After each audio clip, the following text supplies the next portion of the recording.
ఈవీఎంలో counting మొదలైతే ఇంకా trends అన్నిటి తెలుస్తూ ఉంటాయి. మనతో పాటు ఉప లక్ష్మణ్ గారు కూడా జాయిన్ అయ్యారు, ప్రముఖ రాజకీయ విశ్లేషకులు. లక్ష్మణ్ గారు నమస్తే, గుడ్ మార్నింగ్.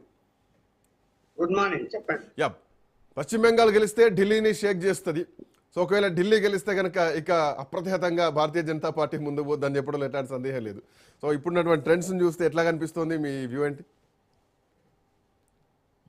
బీజేపీ గెలిచే అవకాశాలే ఉంది నా లెక్క. నేను చెప్తాను, ఇక్కడ గత ఎన్నికల్లో 80% పోలింగ్ జరిగింది. అవును.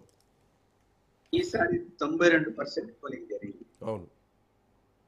గత ఎన్నికల్లో 80% పోలింగ్ జరిగినప్పుడు ఈ మైనారిటీ ఓట్లు 90% వాళ్ళు పోలింగ్ లో పాల్గొన్నారు. అవును. పాల్గొంటేనే 235 సీట్లు టీఎంసీకి వచ్చాయి, 65 సీట్లు బీజేపీకి వచ్చాయి.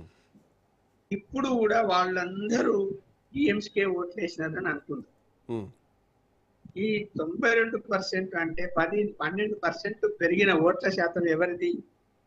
Number 1 point. నంబర్ 2, 60 లక్షల పైన ఓటర్లని ముస్లిం మైనారిటీ ఓట్లు బంగ్లాదేశ్ నుంచి వచ్చిన వాళ్ళని తొలగించారు. గతంలో వాళ్ళందరూ కూడా టీఎంసీకి ఓట్లు వేశారు, అవును. ఇవాళ తొలగించేశారు. సో ఇక్కడ ఆ ప్లస్ పాయింట్ తర్వాత పెరిగిన శాతము ఎవరికి ఓట్లు వేసి ఉంటారని అనుకున్నప్పుడు ఖచ్చితంగా బీజేపీకి ఓట్లు వేసి ఉంటారు.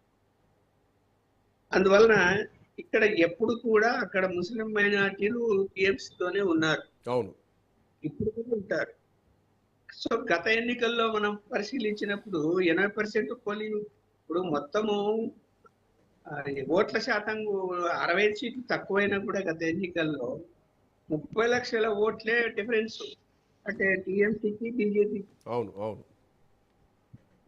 ఇవాళ 65 లక్షల ఓట్లు తొలగించేశారు. అవును. అలాగే 12% పోలింగ్ శాతం పెరిగింది. అంటే మమతా బెనర్జీ మీద, ఆమె మీద మళ్ళీ రావాలి అనే కాంక్షతో పోయి ఓటర్లు ఓట్లేశారా, లేదా ఆమె ఓడిపోవాలి, దౌర్జన్యాలు పెరిగిపోయాయి, అవినీతి పెరిగిపోయింది అని బీజేపీ రావాలి అని ఓట్లేశారా? అదే ఇంపార్టెంట్. అక్కడ ఉన్నటువంటి పరిస్థితుల్లో మనం చూసాం, దౌర్జన్యాలు విపరీతంగా పెరిగాయి, హత్యలు జరిగాయి. ఏ గ్రామంలో కూడా టీఎంసీ కార్యకర్తలను కాదని నోరు మూసుకొని ఉండే పరిస్థితి ఉంది అక్కడ.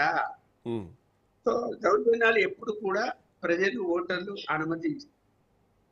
సైలెంట్ ఓటర్స్ అంటారు వాళ్ళు, బయట పడకుండా లోపలికి వెళ్ళిపోయి ఆ యొక్క ఉక్రోషాన్ని తీర్చుకుంటారు.